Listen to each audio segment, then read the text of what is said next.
Kedatangan pimpinan kita yaitu Bapak Wali Kota Bandung Wilujeng Sumping, Pak Wali Kota Buriling lembur saparantos gaduh program jaga lembur yang lah dijaga untung lagi di kurilingan atur nuhun Wilujeng Sumping.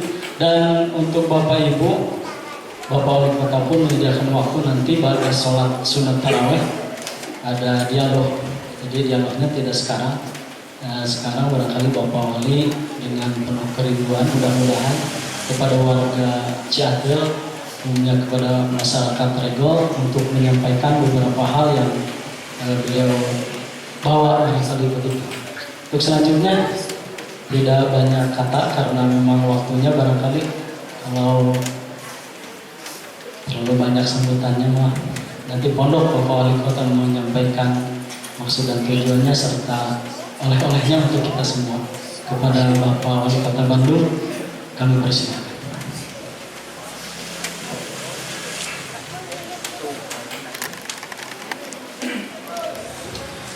Alhamdulillahirabbil alamin.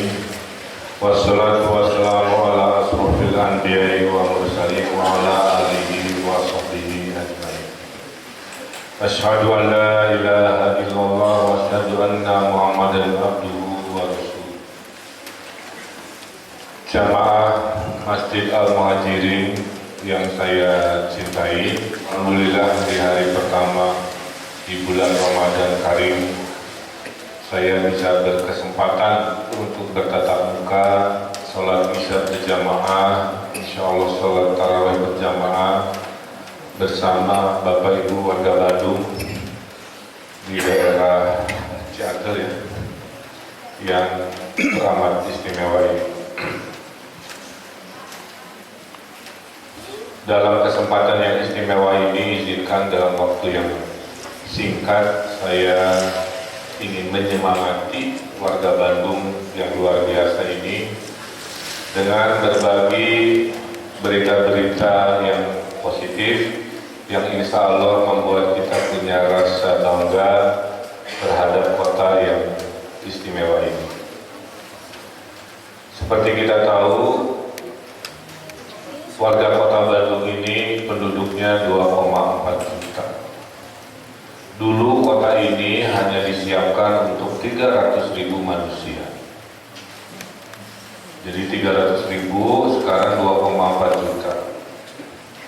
Jadi artinya keriuhan dalam keseharian kita berbanding lurus dengan jumlah penduduk kira-kira.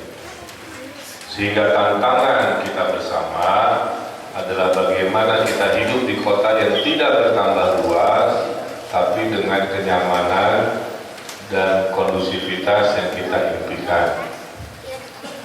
Oleh karena itu, tidak lain tidak bukan, kita harus perkuat tidak hanya hablum minallahnya seperti malam ini, tapi juga hablum minannasnya, karena manusianya sangat banyak. Tidak lupa juga hablum minal alamnya bersama mencintai berhubungan dengan lingkungan. Ini harus menjadi rumus bahwa warga Bandung yang keren, yang menjadi idaman adalah yang ibadah pribadinya sangat kuat, kesolehan sosialnya juga terlihat baik, cinta lingkungannya juga terlihat baik. Ini harapan saya hadir kepada para warga Bandung. Kota ini didirikan nomor satunya karena faktor cuacanya sangat nyaman. Di luar hujan rintik-rintik, insya Allah gerimis romantis.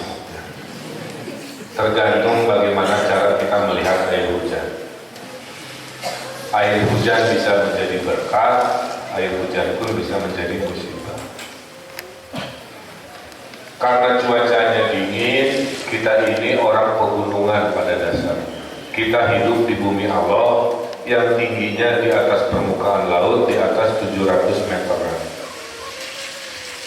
Bagi mereka-mereka yang tinggal di dekat dengan laut dengan suhu yang panas, itu cenderung berkeringatnya lebih cepat dan kadang-kadang marahnya juga sumbunya lebih pendek.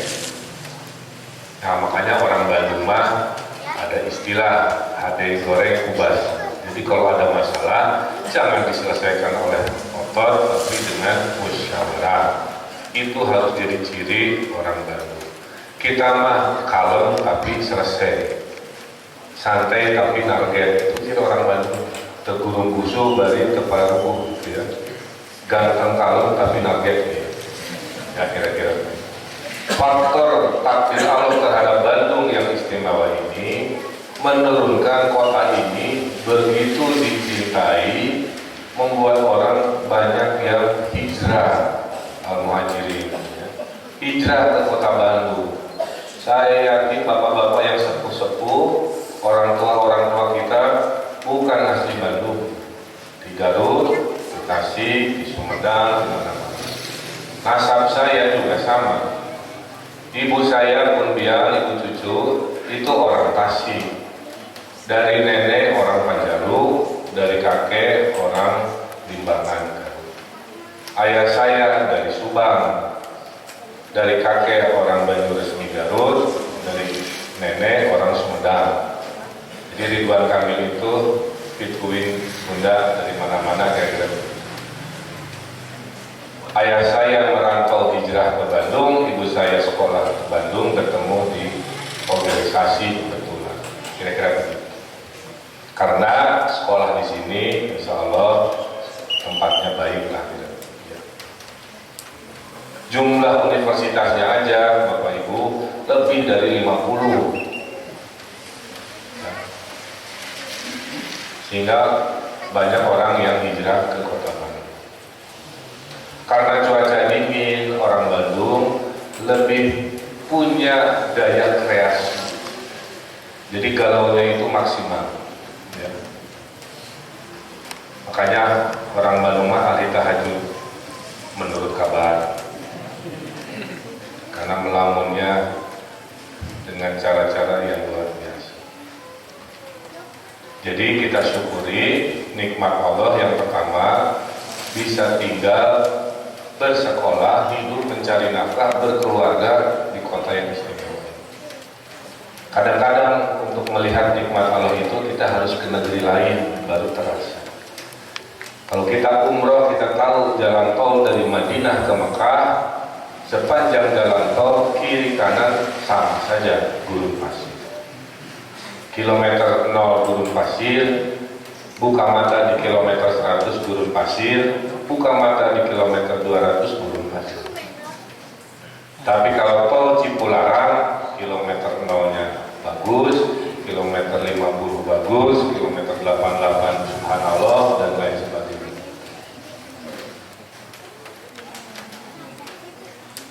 Nah, jadi pesan saya, syukuri eksistensi kita hidup di kota yang istimewa ini. Kota ini adalah kota tempat rahimnya Indonesia. Kebetulan hari ini hari lahirnya Presiden Republik Indonesia yang pertama, Bung Karno. Bung Karno itu lahirnya 6 Juni 1901. Waktu SMA ditanya oleh bapak kosnya, "Hei, kamu mau sekolah ke mana?" Jawaban Bung Karno, "Saya harus sekolah ke Bandung." Kenapa harus ke Bandung, nggak ke Jogja atau ke tempat lain? Karena saya, Bung Karno, ingin menaklukkan Nusantara.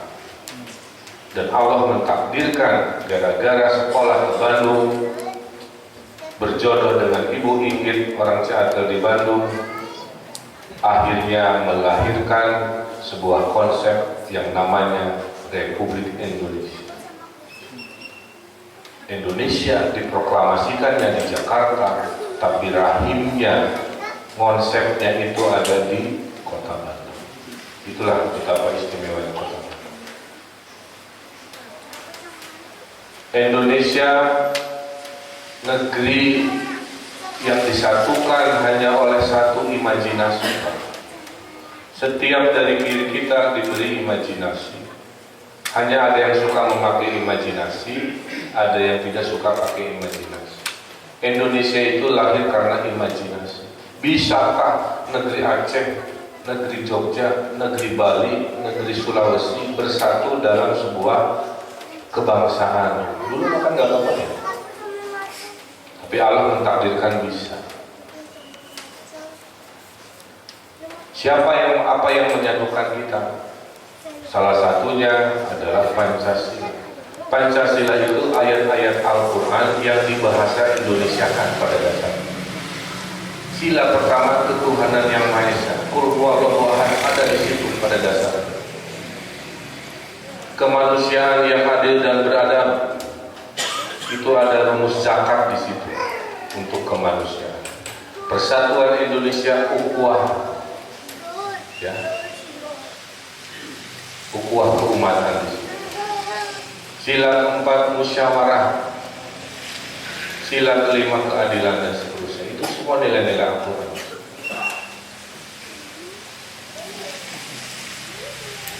Sekarang kita bisa Bapak nonton, bekerja, posting, segala macam.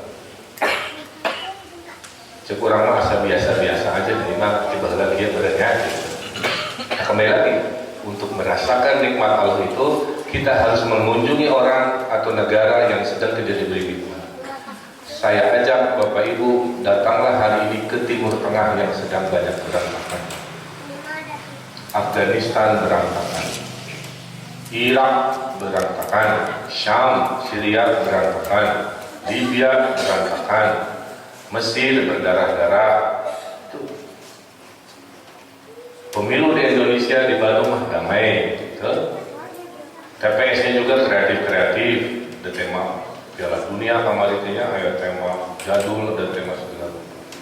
Jadi untuk merasakan nikmat merdeka damai, sok berkaca ke negeri-negeri yang hari ini berantakan. Itu kadang-kadang yang saya sebut nikmat yang sering kita lupa. Makanya Allah di Ar-Rahman berkali-kali menyebutkan fabi'ayyi ala'i rabbikuma tukadziban. Jadi nikmat Tuhan mana lagi yang ingin kamu dustakan, wahai orang Bandung? Persib juara, bojo garelis, anak lucu, jalan-jalan cantik maju mundur tinggal ke Asia Afrika, belanja yang mahal di mall, yang murah di pasar baru. Ayo pilihan. Ya dunia mah akan selalu tidak sempurna, tapi untuk merasakan nikmat kita berkunjung ke negeri lain. Nah, berita baik berikutnya, selama 2 tahun sebagai wali kota, saya mencoba mereformasi yang namanya birokrasi. Saya bilang ke camat, ke lurah, hadir Pak Camat di sini, Pak Lurah di sini, jangan jadi pemimpin kalau tidak sanggup dan tidak siap untuk melayani. Apalagi pemimpin lurah, camat, wali kota. Kalau tidak sanggup memimpin, jadi PNS yang urusan tata usaha. Tapi kalau sudah lurah dan camat punya umat, dan umat ini manusia semua, harus diajak bicara, didengar curhatnya dan seterusnya. Harus tadi silaturahmi dan seterusnya. Maka menurut hasil penelitian, 2 hal yang membahagiakan warga Bandung. Yang pertama adalah ternyata warga Bandung merasa bahagia kalau keluarganya harmonis. Jadi mari Bapak Ibu, kita luangkan waktu-waktu berkualitas dengan keluarga kita. Jangan hanya mengejar dunia atas nama mencari nafkah dan lain sebagainya. Tetap anak butuh perhatian, istri butuh kasih sayang, suami wajib dijunjung dan lain sebagainya. Alasan kedua warga Bandung bahagia, sering silaturahim. Jadi sekarang ibu-ibu silahkan arisan. Nah, Ternyata alisan penting. Bulan lalu ada survei di manakah kota paling islami di Indonesia. Apa itu definisi islami? Islami itu perilakunya sesuai dengan Al-Quran dan Al-Hadis, begitu ya. Perilaku, bukan ritual sholat atau mengajinya, tapi perilaku sehari-hari. Selalu menolong tetangga, mendahulukan yang tua, mendoakan orang tuanya, selalu mengantri, taat aturan, an-nadufatu minal iman, tidak buang sampah sembarangan, dan lain sebagainya. Hasil surveinya, kota paling islami nomor 3 di Indonesia ternyata Denpasar di Bali. Kota yang muslimnya sedikit, tapi ternyata menurut survei perilaku kesehariannya ternyata lebih Qurani gitu. Ini introspeksi ya. Kota kedua dan ke-1 nilainya sama ternyata. Jadi kota paling islami menurut survei Ma'arif Institute adalah alhamdulillah kota Bandung dan kota Indonesia. Jadi ini menandakan alhamdulillah kalau di Bandung lahir dan batinnya kita seimbangkan. Perbaikan fisik kota, ekonomi kita lengkapi dengan maghrib mengaji, kan begitu. Pembangunan trotoar, pembangunan jalan kita sempurnakan dengan kegiatan sosial namanya Ayo Bayar Zakat, kan begitu. Nah inilah negeri yang harus kita jaga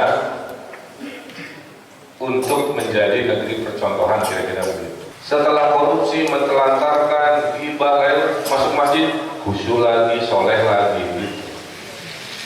Kenapa?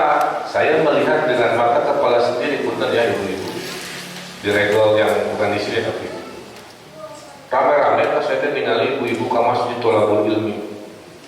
Pulang ke masjid, mari cenah runtah ke Sungai Cikapundung Kolong dengan sub keresek-keresek. Jadi di masjidnya mah saroleh, ya, sarolehah gitu. Pulang ke masjid mah tidak hablum minal alam teh gitu. Itu yang saya maksud. Islam menang lawan Quraisy 2 Hijriah bulan Ramadan. Rasul menaklukkan Mekah kembali ke tanah Islam itu bulan Ramadan. Islam menaklukkan Eropa lewat Spanyol bulan Ramadan. Proklamasi 17 Agustus Bung Karno itu lagi saum di bulan Ramadan. Jadi kalau bulan Ramadan sekarang tidak ada prestasi, tidak ada, itu salah. Jangan jadi alasan datang telat-telatan, begitu. Siang tidur-tiduran, pulang cepet-cepetan. Gitu ya. Ada yang pura-pura lupa tidak bayar zakat, gitu kan? Ada banyak alasan manusia. Yang dikelola oleh lembaga amil zakat, Bapak Ibu, hanya 3%. Hanya 3%. 97%-nya tidak jelas. Jadi sebenarnya makanya saya eksperimen, mudah-mudahan dalam 2 tahun terakhir kalau semua umat Islam membayar zakat itu bisa 1 triliun lebih per tahun. Selesai itu 50.000 raskin yang tiap bulan saya bagikan beras miskin. Maka saya bilang negara yang hebat itu adalah negara yang mengintervensi warganya paling sedikit, ya. Karena warganya itu udah mandiri, bisa mengurus diri sendiri. Sampai kemiskinan pun diurus oleh sistemnya masyarakat sendiri. Tapi kalau ada negara di mana pemerintah turun campur 100% kepada semua urusan, itu sebenarnya negaranya kurang kokoh. Nah, saya bermimpi kita buktikan di Bandung dengan kesolehan sosial tadi, berbayar zakat, yaitu uang kenceng yang bukan hak kita bisa menihilkan kemiskinan. Makin lengkaplah predikat kita sebagai kota paling islami. Saya kira itu saja, kurang lebihnya yang ingin saya sampaikan. Mudah-mudahan nempel minimal 50% lah ya, nasihat dan pengalaman dari kota ini agar menjadi bekal kita menjadi warga negara yang baik di kota yang baik ini. Dan mari kita selalu bersyukur dan ingat surat Ar-Rahman tadi, nikmat Tuhan mana lagi yang ingin kamu dustakan.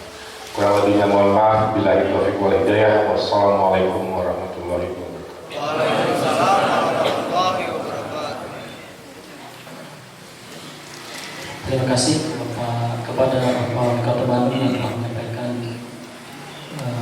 amanatnya dan kabar baiknya untuk kita semua. Mudah-mudahan kita dapat melaksanakan amanat-amanat tadi. Hadirin yang dimuliakan Allah Subhanahu wa taala, mari kita sama-sama melaksanakan sholat sunat tarawih yang di Masjid Majid itu 11 rakaat, tetapi 2 rakaat 1 salam. Jadi nanti ada 2 rakaat 1 salam, 2 rakaat salam, 4 salam, imam memimpin doa, kemudian dilanjutkan dengan sholat sunat witir 3 rakaat dan di ujungnya nanti ada doa lagi dipimpin oleh imam. Dan sebagaimana tadi disampaikan, mudah-mudahan nanti setelah sholat sunat tarawih kita ada dialog dengan Pak Wali Kota dan jajaran yang telah hadir di tengah-tengah kita semua.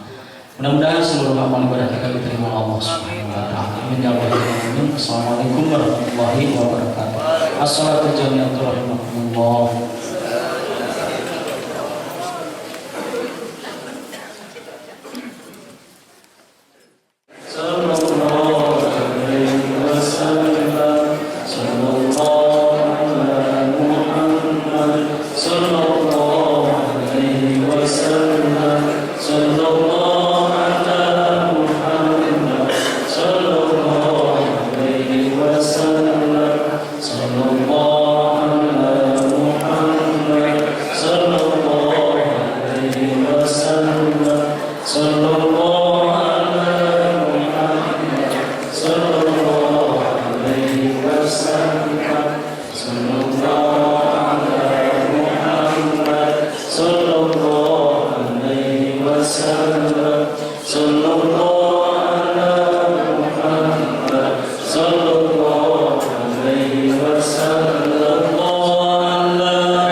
Iya, boleh maka disilakan di sebelah sana atau di Laporan situasi keamanan. mangga kepada Ibu Kapolsek, mangga disilakan.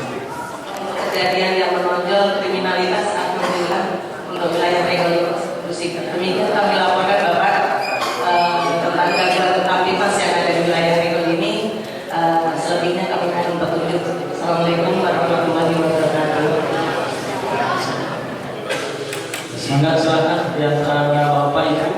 Barangkali setelah memang alhamdulillah kondisinya aman, nyaman, terkendali. Nah, jadi Bapak Ibu pada tanggung mangga. Enggak, Tabungan bansos untuk pembangunan masjid atau khusus dana khusus dari pihak Pemda. Sekian barangkali yang ingin saya sampaikan. Terima kasih. Wassalamualaikum warahmatullahi wabarakatuh. Masih ada di tamu belum mangga Ibu Bapak, mangga Dari Petami, betul dari jalan beasiswa Petami jalanan kembali pada DPMA, alhamdulillah kalian secara mandiri. Benar ya, broken home, ada yang ditinggal begitu saja gitu Pak. Itu aja mungkin. Jadi solusinya bagaimana? Apakah ada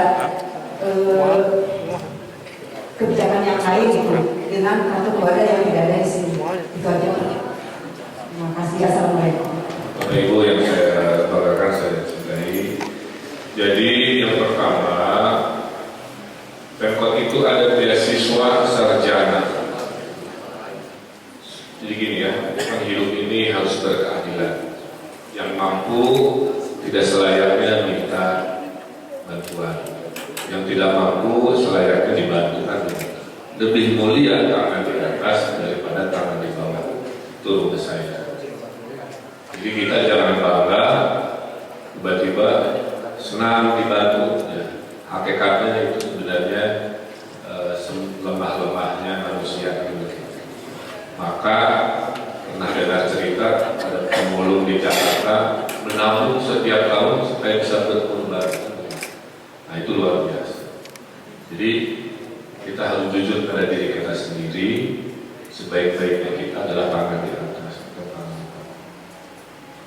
Nah, jadi kita ini dalam pendidikan ini menggratiskan yang tidak mampu. Ya. Rumusnya Nah, yang tidak mampu ini tahun ini ditambahi sampai sarjana. Jadi beasiswa sarjana itu sudah disediakan Pemkot sampai 10 miliar. Ya. Tinggal nanti Unidusnya menghubungi Dinas Pendidikan, ada berapa siswa yang memang tidak mampu yang perlu dinaik. Dan itu sudah berlangsung dari tahun lalu. Nilainya berapa per siswa per tahun saya kurang paham, tapi dana itu harus ada. Nah, jadi segera berkoordinasi dengan distrik, kata Pak Wali ada beasiswa sarjana, itu yang ada. Saran saya, ibu ikut tanggung jawab aja secara sebagai manusia, nolongin si masa depan bangsa itu dengan ngurus. Ya. Pegang aja omongan saya, nanti kalau mentok, ibu catat aja nomor ajudan saya 50, kalau sampai izin. Itu udah saya mudah. Pertama di Indonesia pakai izin kredit. Nah, sehingga kalau ibu makan, saya akan melihat model rego sejahtera kan begitu ya. Terima kasih dari masyarakat sudah terlihat. Jadi saya maklumi. Bila itu wassalamualaikum warahmatullahi wabarakatuh. Waalaikumsalam.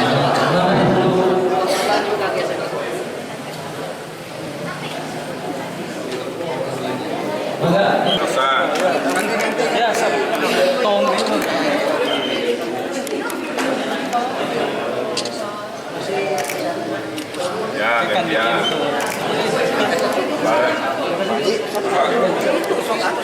Ibu siap-siap. Ya, oke, gantian. Ya, ibu sekarang.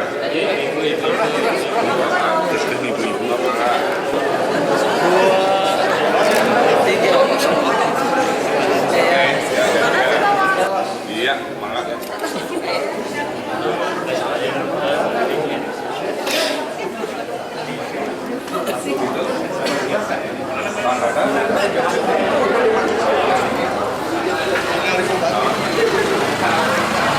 Pak Camat hari besok diundang kita MUI kelurahan.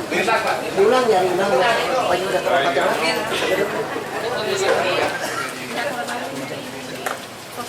Oh gitu. Warga apa? Kalau gitu.